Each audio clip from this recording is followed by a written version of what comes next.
The FDA and the EMA just agreed on something big. So last year we had new drafts that will come out. So I know, take a second. FDA, EMA talking to each other. So two of the most powerful regulatory bodies sat down and they drafted up guidances of how to use artificial intelligence within drug development in GxP environments. And most companies actually I talked to haven't read it. Some haven't even heard of it yet. Of course, they're busy. So if you have AI tools touching your manufacturing data, you're using it for your QC results or your lab systems, or you're just basically using it for your validation documentation, this episode is directly for you and about your next inspection. So let's get into it. Linda, good morning. I have my coffee. What do you have? JJ, I've been sitting with this guidance since January. What concerns me isn't what it says, but how companies think it says lighter validation. What it really says is you must still understand how your AI behaves, especially when it changes. And right now, most organizations don't. Let's admit it, that gap is now a real inspection risk. That's exactly the right place to start because today we're answering one question and one question only. How do you actually validate an AI system in a GxP environment under this new guidance? So what does your organization need to do right now before an inspector shows up and asks you to prove it? So let's go right into it. Now, in the past few months, the FDA and the EMA released what they were calling the guidances or the guiding principles of good AI practice in drug development. Now, there are 10 principles. And this joint release, meaning both agencies sat down and signed off on the same language. That is not a small thing. They spent some time on it, drank some great coffee. Now, I'm not going to read you the 10 principles, put you to sleep. I don't want to lose my audience. Okay. I don't want to lose you and your time, but I want to pull out the three main principles that matter the most and that you can take back with you when you're sitting in a CSV or a CSA role. Now, principle one. When we look at principle one, we're talking about human-centric design. The guidance is very clear. So we could use artificial intelligence, but it does not make the final call in a GxP process. That's that human in the loop that you probably have heard about in the past. So a qualified human must do the final call. The AI informs, the human decides, the human signs, and that is not an actual suggestion. That is a requirement that is baked inside this first principle. Okay, remember, AI does not make the final decision. The human does. Principle number two is the fitness for purpose. This risk is risk-based thinking applied to artificial intelligence. Not every AI tool needs to have the same level of validation scrutiny. Of course, remember, you always need to look at that risk-based approach. An AI that's helping you schedule maintenance can be different risk level than an AI that is flagging out of spec results in your quality control labs. Your validation approach has to match that risk, and you have to document how you made that determination. Now, principle three is a robust data governance. This one is where I see most companies have a real gap, where the artificial intelligence is only as trustworthy as the data it was trained on and the data it's processing. We like to call it shit in, shit out. If your data governance is weak, your A validation is weak, period. Now, Linda, before I go further, what's your read on these three? Because I know you have your thoughts. I want to complicate that fitness for purpose idea a bit. In traditional CSV, intended use is stable. With AI, intended use can shift without anyone noticing. A model trained for categorization might start influencing decisions. A reporting tool might shape conclusions. Suddenly, risk shifts beyond the original plan. So who owns that risk call? QA, IT, validation? Because in my experience, that responsibility often falls through the cracks. Inspectors won't accept shared ownership where accountability should be clear. All right, let's talk about the thing that keeps me and possibly others at night when it comes to artificial intelligence and GxP. And it should keep you up at night too. Audit trails. Now, under 21 FR Part 11, which most of you in the audience should know what that is. And if you don't know, please comment below and I'll be happy to put up a video with Linda regarding the Part 11 principles and the Part 11 predicate rules. Now, every action on a GxP record has to be attributable with who did it, why they did it, when they did it, what has changed, so on and so forth. That's the foundation. Now, when we introduce artificial intelligence into that environment, the AI makes the recommendation. Maybe it flags an anomaly in your batch data. Maybe it auto-populates a field. Maybe it approves a routine task. Here's my question. What does your audit trail say? Does it say approved by AI model X on input data set X on this date at this time with a credibility score or a confidence score? Or does it just say system approved? Because if it just says system approved, you have a problem. That is not attributable. You can't trace that. That is not traceable at all. And an inspection, that is a finding. So, Linda, am I overstating this? Because I want to be fair. I don't think you're overstating the audit trail problem, but some parts of the industry are closer than we admit. Certain LIMS or ERP systems already track model versions and decisions. The capability is there. What's missing is a validation strategy explaining why these logs are evidence. So if the FDA walked in tomorrow, what's your evidence? A binder? An export? That answer shows if your governance is real or just aspirational. And that is the question. That is the question every QA director and every validation lead should be asking themselves right now. What am I handing to our inspectors? Here's what the answer should look like. And I want to be specific because vague answers don't help anymore. You should be able to hand an investigator 4 things.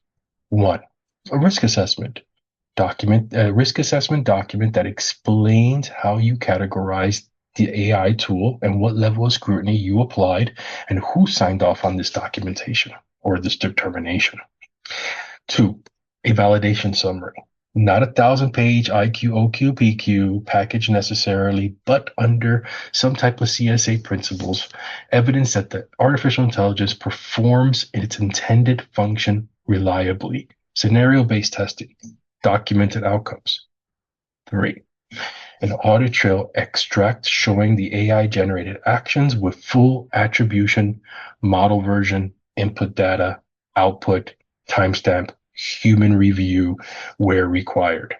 And 4, a change control procedure specific to the AI, because here's the thing about AI that's different from traditional software. The model can drift, like drifting, like Fast and Furious drifts, but those are cool. This is not. It can degrade over time as data patterns change. So this is the hallucination. You got to put some guardrails. Your change control has to account for that drift. Now, 4 documents: risk assessment, validation summary, audit trail, AI specific change control.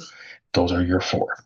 If you have those 4 things in order, you are ahead of 90% of the industry right now.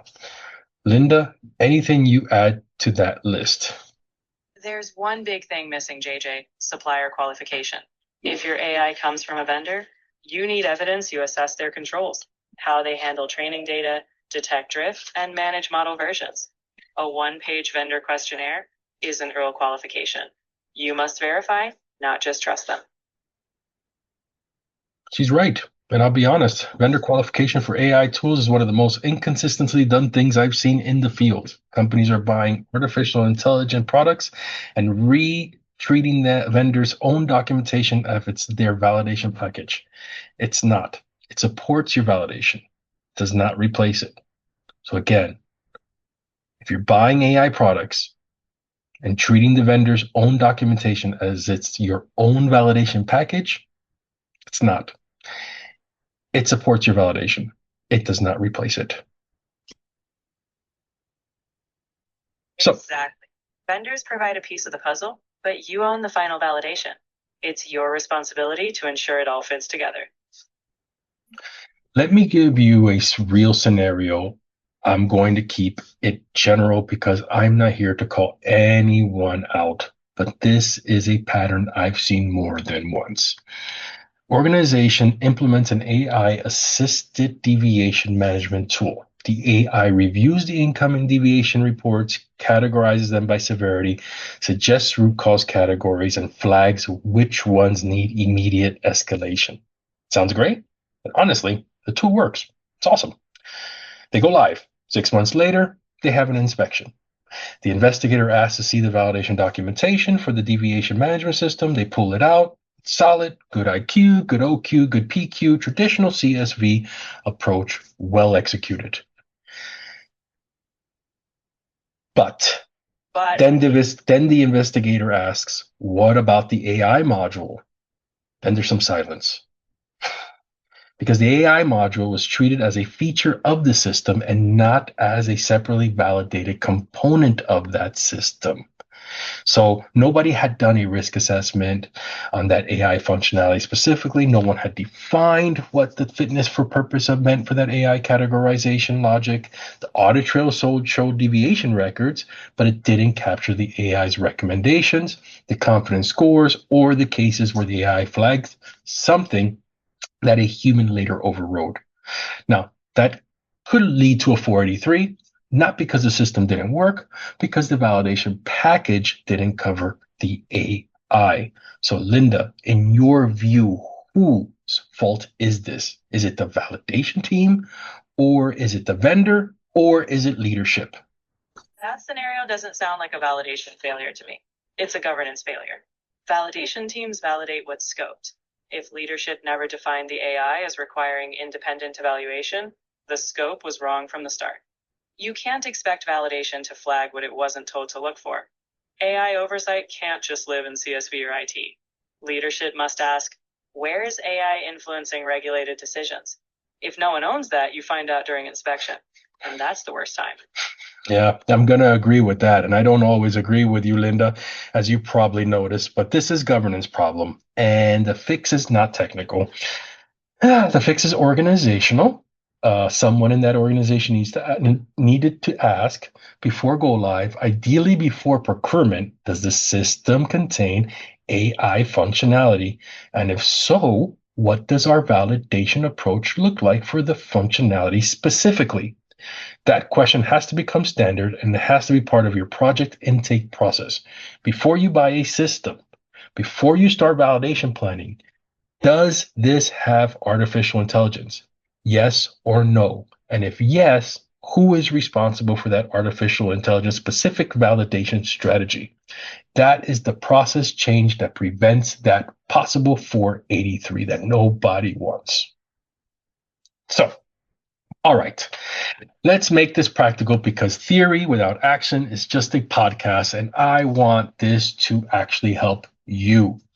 Here are the 5 things you can do this week, not this quarter, this week to get ahead of the FDA, the EMA, and the EMA AI guidance. So step 1, do an inventory. So do an AI inventory, go through every GxP relevant system in your environment and ask one question. Does this system have any AI or machine learning functionality? Anywhere. Embed it in the software, in the module, in a reporting tool, make a list. You can't validate what you haven't found. Step 2, for anything on that list, do a quick risk triage. Is this AI touching GxP records? Is it influencing product quality decisions? Patient safety? If yes, it needs to be in scope for validation. If it's a low risk, administrative, scheduling, reporting only, document that determination and move on, but document it. Step 3, review your audit trail. Review your audit trail configuration for any AI embedded system. Can you pull a record that shows what the AI did? Step 4, check your vendor qualification files for any AI tool you purchase. Do you have documented evidence of vendor assessment beyond a signed agreement? If the answer is no, start there. And step 5, read the guidance.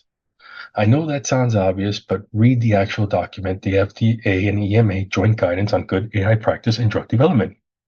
It is 10 principles.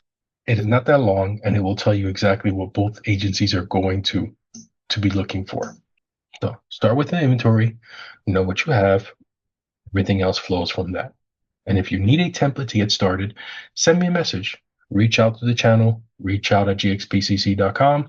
We can point you in the right direction or come in and help you work through it directly. Genuinely, this topic matters, and the fact that you're spending time on it means you've already ahead of the game. So head up post. Now, a quick ask before you go. If this was useful, share it with one person in your organization, one colleague in QA, in IT, in regulatory, whoever your world needs to be thinking about AI validation right now. That's from the CSV Cafe. I'm JJ, and that was Linda, and we'll see you on the next one.